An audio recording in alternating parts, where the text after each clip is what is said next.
Hoy conversaré con el doctor Iván Pinto, médico, internista y estético.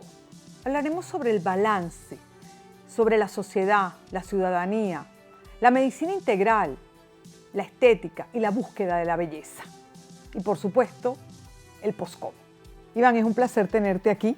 Lo primero que tenemos que abordar en este momento país, en este momento en que atravesamos en el mundo, es la salud individual, pero la salud post-COVID. En mi campo de acción, por supuesto que la pandemia generó muchísimas inseguridades y afectaciones sistémicas, pues, ¿no? En mi área, fundamentalmente, el efluvio capilar, el envejecimiento celular, visto en la cara del paciente como esa piel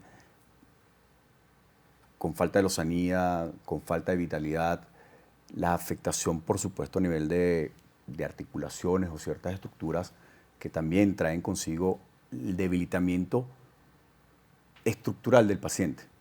¿Por qué? Porque un paciente que salió no solamente de la enfermedad, sino del encierro, se encuentra con una persona distinta, una persona que tiene mucho o debería tener mucho que reflexionar y al mismo tiempo mucho que repensarse. La salud emocional creo que fue una de las razones por las cuales muchos pacientes post-COVID, sin haberlo sufrido la enfermedad, se encontró con miedos y temores, ¿no? ¿Cómo enfrento yo esta nueva orden, este nuevo orden en que voy a incorporarme? Y cómo, si me dio COVID o soy sobreviviente de COVID, cómo voy a superar las limitaciones físicas que supone, es decir, manifestaciones cardiovasculares, neurológicas, traumatológicas que derivan del proceso inflamatorio. En el caso de mis pacientes particularmente, la inseguridad emocional, o sea, el desequilibrio que surgió tras el confinamiento, tras la enfermedad y las manifestaciones dermatocosméticas del mismo. A ese confinamiento tú le puedes sumar la presión en las redes sociales, la presión de los medios tradicionales, de los medios alternativos, la presión por la perfección. Bueno, más que sumarlo, creo que sería el punto fundamental por el cual el paciente se siente inseguro una vez que le tocó retomar la cotidianidad. O sea, te vuelves, después de 2 años, son muchos los procesos que ocurren, es decir, tanto a nivel de envejecimiento, tanto lo que eventualmente significa la flacidez porque perdimos el ritmo de la rutina del ejercicio, del trabajo, la pérdida de la capacidad respiratoria porque no nos entrenamos de la misma manera, pues, ¿no? Entonces, sí, indudablemente que existe un individuo totalmente distinto en la salud, con relación a la salud física, estética y emocional. Han sido 2 años muy duros para todos, para los médicos, para los ciudadanos, para todo el mundo han sido 2 años muy duros y lo hemos hablado. En esos 2 años muy duros, ¿tú sientes que entendimos, como ciudadano y como médico, lo que nos ha tocado transitar a los seres humanos y se ha podido lograr un equilibrio entre lo estético y la salud? Yo quisiera ser mucho más optimista y decirte que sí. Sin embargo, entiendo que todavía nos falta mucho que aprender y sobre todo mucho que equilibrar. En mi área, particularmente entre lo estético y lo médico, ese organismo interno, todavía hace falta muchísimo, puesto que habitualmente el paciente que sobrevive al COVID o que se sobrepone a la enfermedad, por todas estas secuelas, tiende a ser un paciente mucho más inseguro, que le da mucha más prioridad a lo estético y deja de lado lo importante que viene siendo la salud médica, pues, ¿no? Pero entonces pareciera que tras una pandemia no hemos aprendido mucho de la necesidad de ese balance entre lo interno y lo externo. Definitivamente no, porque fíjate inclusive el conflicto que se está viviendo en Europa en este momento, ¿no?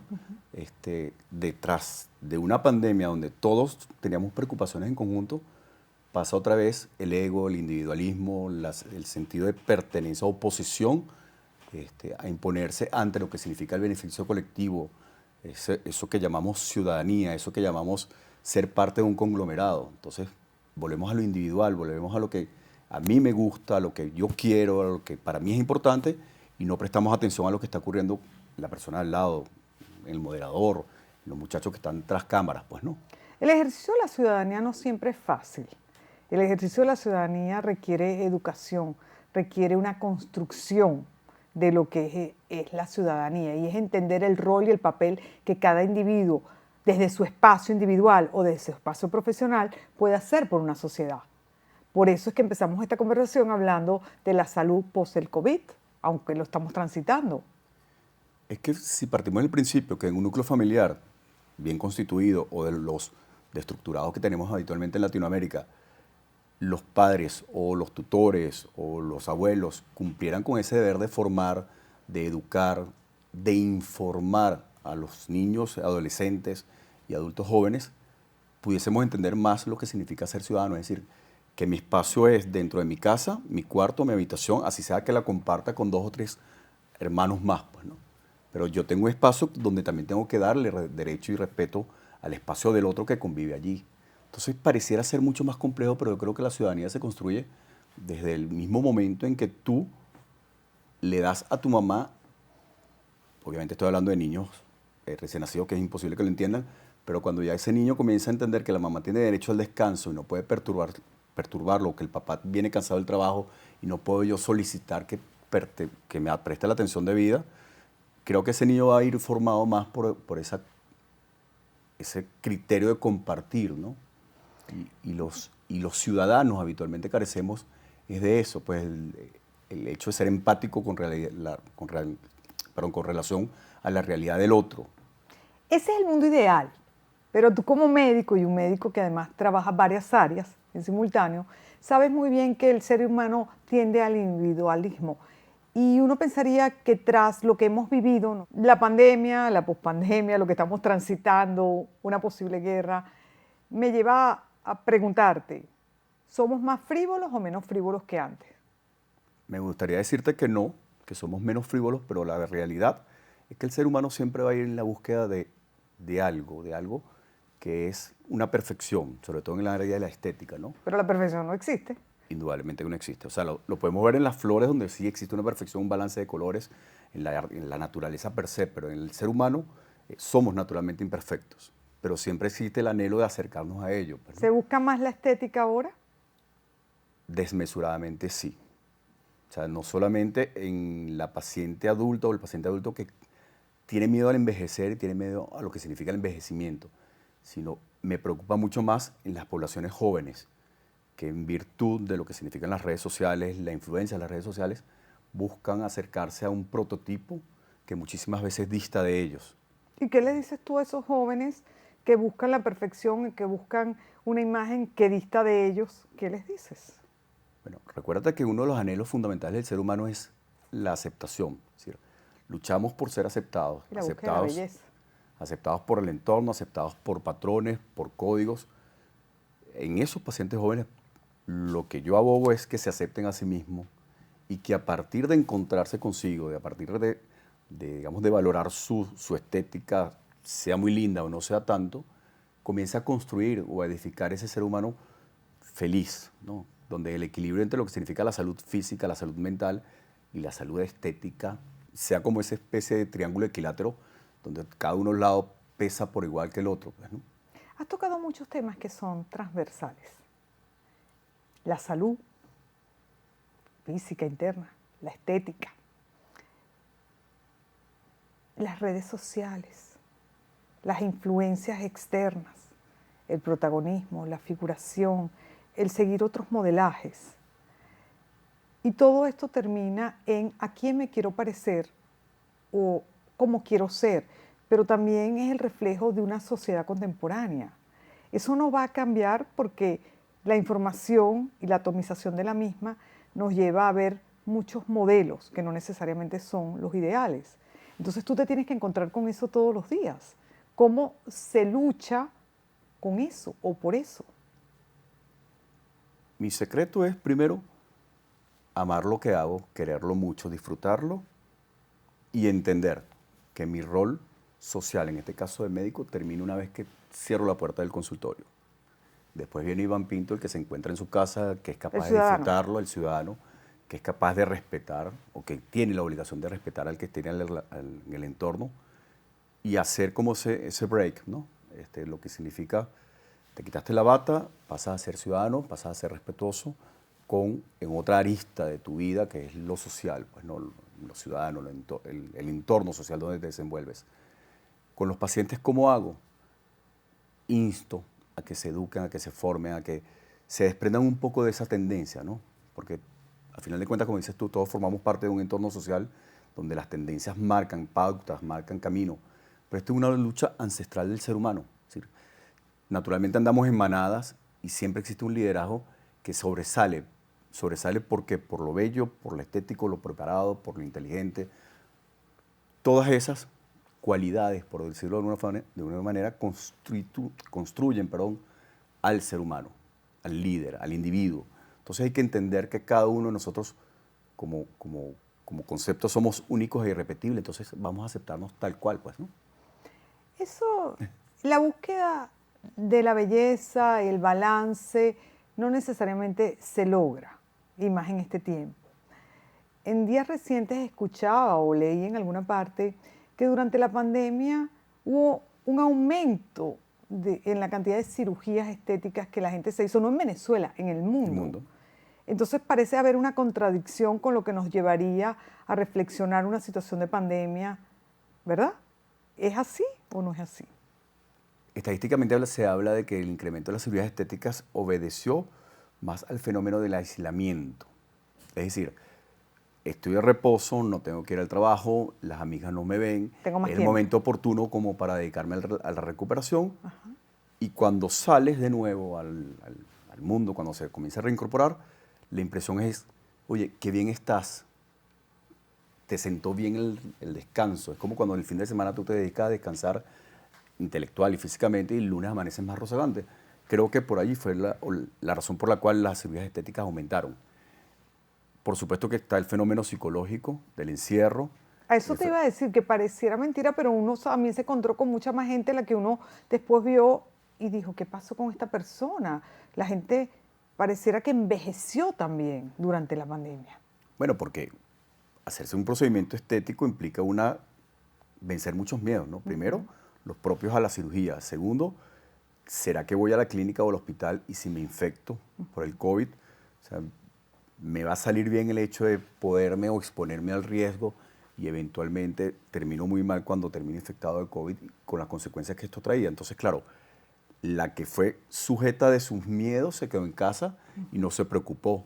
Está el paciente que se veía demasiado y veía que ha pasado el tiempo, me estoy envejeciendo y salía al procedimiento, pues, ¿no? Entonces están como las dos aristas de una misma situación, que es miedo al envejecimiento. ¿Es lo que más la gente le teme hoy en día? En momentos de la pandemia era más a la salud y yo por eso consideré que la salud se convirtió en ese derecho que al mismo tiempo pensábamos que no teníamos valor, pero es invalorable, pues, ¿no? Totalmente. Pero al mismo tiempo también es vulnerable. La pandemia generó en las personas miedo a la enfermedad, miedo a la muerte, por supuesto, y después, desde el punto de vista profesional, creo que depende del tipo de información que el paciente maneje, el miedo al envejecimiento. Porque de nuevo, perdón, disculpa, la vida se nos iba en un soplido, pues, ¿no? Claro. La medicina estética es considerada a veces un tanto frívola, innecesaria, sobre todo en los tiempos en los que vivimos. Pero a veces lo que tú acabas de decir, que es la autoestima, el sentirse bien, el sentirse la gente más bonito, también psicológicamente influye que la gente se sienta mejor. Entonces, no es tal solamente lo frívolo, ¿correcto? Es que por eso creo que deriva el nombre de medicina estética. O sea, así como en algún momento se escuchó medicina para el alma, la medicina estética viene a llenar un vacío que no llenaban otras especialidades dentro del área de medicina, como es ocuparnos de ese ser social, pero de una forma más integral. Por lo menos en mi criterio, uno tiene que vigilar la salud física del paciente, la salud emocional del paciente y la más importante, la salud psicológica. Porque yo trabajo con pacientes sanos, digamos por definición, pues, ¿no? Eventualmente pueden tener enfermedades como concomitantes, hipertensión, diabetes, pueden tener antecedentes neurológicos, pero en esencia el paciente es sano. Él está llegando a consulta porque quiere verse mejor. Pero se siente sano por dentro. Pero está sano por definición está sano. Entonces, cuando yo hago estética médica o medicina estética, yo no dejo de ver aquellas señales que para efectos míos me traducen si el paciente es obeso, si el paciente es hipertenso, si el paciente tiene trastornos neurológicos como un temblor involuntario, pues, ¿no? Entonces, claro, una vez que yo identifico a mi paciente sano, voy a ayudarlo a la recuperación de esa estabilidad emocional que suprime o que supone más bien el hecho de tener miedo a la vejez o tener miedo a la enfermedad física, a la manchita, al brote acnéico, al efluvio capilar. Pues. ¿Se logra entender, o es lo usual entender, que hoy en día la salud emocional, mental, es tan importante como cualquier otra área del cuerpo que uno tenga que atenderse?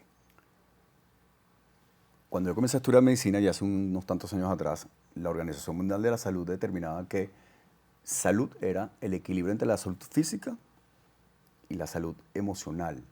Hoy día ya la Organización Mundial de la Salud estableció que se trata del equilibrio entre la salud física, la emocional, la biopsicosocial. ¿Por qué? Porque el individuo saludable es aquel que está en armonía con toda y en cada una de estas áreas y esferas. Es decir, es el individuo integralmente feliz. El que puede comer bien, el que duerme bien, o sea, el que busca atiende el toda su equilibrio, vida. que busca el balance entre cada una de las roles, desempeños, momentos del día a día, pues, ¿no? Como te decía yo antes, yo cuando cierro el consultorio me dedico entonces a Iván Pinto como ciudadano, es decir, a estar bien con mis padres, a estar bien con mis hermanos, a estar bien con mis vecinos, a estar bien conmigo mismo, buscar el momento de la lectura que es importante para la salud intelectual, la reflexión, la meditación, que es importante o fundamental para la salud emocional. Pues, ¿no? Pero la gente no entiende el balance o a veces no tiene tiempo de entender ese balance, porque además tenemos un país y una sociedad muy complicada donde ha habido en los últimos años pues una crisis política, una crisis económica, una crisis social y por lo tanto la vida de todos nosotros ha sido en mayor o en menor medida absolutamente trastocada. Partamos del principio que si nosotros, el hecho de vivir es como transitar un viaje. Tú para transitar el viaje necesitas un vehículo, sea tuyo personal o colectivo, con los 4 cauchos balanceados, porque si no, el tránsito puede verse vulnerado por accidentes. Bueno, yo creo que la vida es justamente eso. Pues tú te montas en tu propio carro, que es tu propia vida, y antes de tú salir de viaje, sabes que tienes que balancear los 4 cauchos, alinearlos, para que ese trayecto que te toca vivir sea lo más equilibrado posible, pues, y lo menos traumático. Entonces, un médico internista, que a su vez es estético, también tiene que hacer un poco de psicología clínica. indudablemente. ¿Por qué? Por lo que te comentaba antes, trabajo con pacientes sanos, pero muchas veces desequilibrados, quizás es una palabra muy fuerte, pero emocionalmente inestables. O sea, porque cuando no te aceptas a ti mismo y estás en la búsqueda de una perfección, de un modelo, de un lineamiento que una red social te implica, quiere decir que hay una debilidad emocional. Entonces, yo tengo que lograr, digamos, interpretar ello para brindarte el soporte o si no, socorrerte o, por supuesto, referir al paciente en un momento determinado al especialista que se encargue. Si el desbalance es muy grande, tiene que encargarse un especialista, sea psicólogo clínico, sea un psiquiatra, un psicoterapeuta, porque nunca lo que yo le vaya a ofrecer va a ser suficiente. La gente hoy en día recurre más a cirugías. Tú hablabas de unas estadísticas, yo leí unas estadísticas, pero yo también pienso, la gente hoy en día recurre más a cirugías y a tratamientos tradicionales o es un poco más conservadora y los médicos son un poco más conservadores y piensan en eso que tú dices que es el bienestar integral, por lo tanto no son tantas las intervenciones tradicionales, sino más la búsqueda de ese equilibrio. Bueno, en principio está el hecho de que al aumentar la longevidad, por supuesto, el reto a permanecer más joven, atractivo físicamente para el área donde te desenvuelvas, donde la competitividad con unas generaciones cada vez mayores y cada vez más agresivas en términos laborales significa, por supuesto, implica que el ser humano va en la búsqueda de prolongar la belleza física, ¿no? Para ser competitivo. Pero la cirugía estética sí ha dejado de ser, digamos, ha estado relegada a segundos, terceros planos, porque existen muchísimas más opciones o alternativas que te prolongan esa juventud, esa salud física, Sin salud una emocional. intervención tan dramática. Exactamente. Entonces eso hace que, por supuesto, la globalización de la estética ha hecho que tanto en lo vertical como en lo trascendental, es decir, no importa la clase social, ni tampoco importa lo que significa el nivel de instrucción académica, el paciente busca o tenga más acceso a la estética, a la cirugía estética. Nosotros tradicionalmente hemos dicho que este es un país de belleza y tradicionalmente hemos dicho que este es un país que las mujeres y los hombres en general venezolanos somos absolutamente frívolos y siempre buscamos vernos lo mejor, estar lo mejor. No ha sido de ahora, ha sido de décadas anteriores. Claro. Es decir, es la tradición, quizás lo que nos viene del Miss Venezuela. Y aquí tenemos varios directores y equipo de trabajo que trabajan con el Miss Venezuela. Entonces, Venezuela ha sido conocida en el mundo por eso. Aparte de otras cosas, tenemos grandes escritores, grandes médicos, es decir, tenemos mucho talento, pero digamos que en un momento dado las Misses y el petróleo es lo que más sonó como imagen referencial de Venezuela. Venezuela también a su vez ha tenido una crisis muy profunda en lo social, en lo económico y en lo político, que vino, bueno, a profundizar la crisis estructural que ya teníamos. Aún eso sigue siendo así. Creo que cambió en conceptualmente, ¿en qué sentido? Que nos acercaron o nos acercamos más a lo que Humberto Eco llamaba la belleza y su fealdad. Es decir, cuando ciertos códigos, ciertos patrones, ciertos cánones comenzaron a ser más visibles socialmente, por supuesto que el venezolano común y corriente comenzó a darse cuenta que no había que ser de un 85 con 90, 60, 90 para ser catalogado una mujer bella, cuando a lo mejor podías tener al lado a una muchacha normal, pero con una belleza característica o física que le identificaba, y podía ocupar el mismo sitial que la muchacha de 1,85, pues, ¿no? Claro. Entonces, la socialización de la belleza creo que nos permitió aceptarnos a unos a otros un poquito más que lo que eventualmente veníamos antes. Los códigos han cambiado, o sea, ya, y lo vemos en los concursos de belleza, es decir, no siempre gana la más bella, pero sí la más integral. Entonces creo que eso a nosotros como sociedad también nos viene ocurriendo, en la cual mujeres, hombres, que sin ser excesivamente hermosos han ocupado espacios, pues, ¿no? En televisión, en radio, es decir, el liderazgo no está destinado única y exclusivamente a la gente bella. Venezuela sí, efectivamente fue un país donde se le daba muchísimo valor a la belleza, Latinoamérica en general. Y creo que esto tiene que ver con los jóvenes que somos como sociedades. Porque, por supuesto, 2000 años de historia contra 500 después del descubrimiento. Entonces, ¿cómo aceptar la vejez si apenas teníamos nosotros un promedio de vida alrededor de los 48 en los años 50, 65 en los años 70, 80, 90, que ahorita tenemos un promedio más o menos alrededor del 74 años, 78 años, cuando ya en culturas milenarias tienen un promedio de vida de 95, 98, 100, 110 años? Bueno. También podría tener que ver con la bonanza económica en diferentes ciclos de nuestros países. Bueno, claro. Acuérdate que aquí se hizo muy famoso los créditos bancarios para cirugía estética. Ah, eso lo desconocía. Instituciones financieras que hubo acá que te financiaban las mamoplastias, las rinoplastias, Caramba. las lipoesculturas, con créditos a cuota, como que vas a comprar una lavadora, pero aquí en este caso te financian la cirugía estética. Bueno, sin duda las prioridades han ido cambiando progresivamente en los últimos años, no solo en Venezuela, sino en el mundo, ¿no? Por lo que hemos venido transitando. Y lo que tú dices, la gente busca más estar bien de manera integral y los médicos hoy en día se preparan también más para esa medicina integral. Es que debería ser el rol nuestro, independientemente de lo que te dediques, creo que lo que hay que es preservar la salud, pues, ¿no? ¿Qué le dices tú a la gente joven que busca desesperadamente la belleza o un patrón de belleza determinado? Véanse al espejo y descúbranse lo bello que puede llegar a ser el ser humano que tienes al frente, pues, ¿no? Y a partir de allí... Autoestima. Sí. O sea, es el autodescubrimiento. Es sentirse... Va a sonar muy, muy cliché, pero definitivamente cada ser humano es dueño de su propia vida, pues, ¿no? Y No todos vamos o tenemos que ir por el mismo carril ni cumpliendo los mismos patrones que el resto. ¿El arte eleva, o las artes en general, la autoestima de las personas? Indudablemente. Indudablemente porque nos hace colectivos. Sí, porque tú te puedes ver reflejado, y vaya que Picasso no tiene una forma, en los colores, en la forma, en lo que significó el pensamiento de Picasso, como puedes verte reflejado en un Ávila de Cabré, por decirte algo de los Esa referentes también es la nuestros. búsqueda de la belleza. Esa es una búsqueda de la belleza. Claro, pero es más fácil la apreciación cuando lo ves hacia lo externo que cuando lo ves hacia lo interno. Por eso es que el gran problema nuestro es la aceptación. Es decir, no somos capaces de aceptarnos a nosotros mismos porque mi mandíbula no tiene la prominencia de lo que tenía la mandíbula de Brad Pitt cuando tenía 50 años.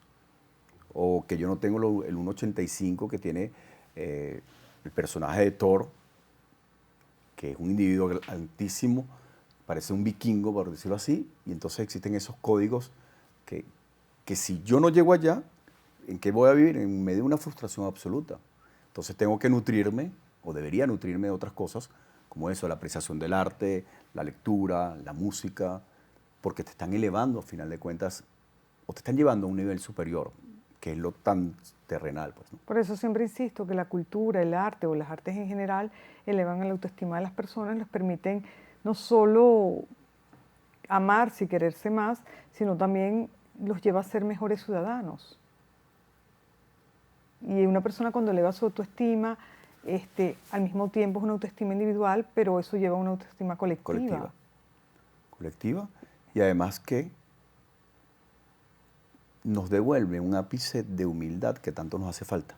Es decir, comenzamos a reconocernos como ese ser único e irrepetible, pero al mismo tiempo que tenemos una pequeña capacidad de transformación que comienza por nosotros mismos y segundo, eventualmente, la contribución hacia lo que podemos hacer por el segundo y el tercero que tenemos alrededor, ¿no? Entonces, sería el balance perfecto entre la exaltación de la belleza, la humildad, cuando te das cuenta que no cumples con estos patrones, pero al mismo tiempo te reconecta con lo que realmente puedes transformar o con lo que puedes construir. Gracias, Iván, porque esta conversación nos permitió tocar diversos temas, no solo de medicina o de salud o de estética, sino de arte y de belleza, de país, de ciudadanía, y al final todo está interconectado, todos estos temas transversales son fundamentales para entender la sociedad actual y el momento en el que vivimos. Y sobre todo que creo que quizás nosotros todavía no somos testigos de ello, pero donde se le está dando tanta importancia a la individualidad, yo creo que nosotros deberíamos ir buscando más bien la reconexión con eso, pues con las sociedades, con las comunidades, la participación ciudadana, y no solamente a nivel local, lo que te comentaba al principio, ¿de qué deriva el conflicto en este momento en Europa? La exaltación del ego. O sea, Sí, por supuesto. de una persona que es capaz de creerse con el derecho de representar a muchos y al mismo tiempo atropellar a otros tantos. Pero es que los grandes problemas del mundo vienen por ahí, vienen por el ego excesivo de las personas. En el terreno personal, en el terreno profesional, en los líderes, en absolutamente cualquiera de las áreas de la vida. El ego siempre termina siendo muy traicionero. Muchísimas gracias. A ti, Iván. Porque ha dejado de ser la típica entrevista o la típica conversación, pues, ¿no? A la cual he participado porque me ha llevado a un nivel distinto. Bueno, es que creo que todos tenemos que compartir reflexiones en el mundo contemporáneo, más allá de la profesión que tengamos. Gracias. Gracias. Amigos, espero les haya gustado la conversación, la hayan disfrutado tanto como yo la disfruté y los espero la próxima semana. Gracias.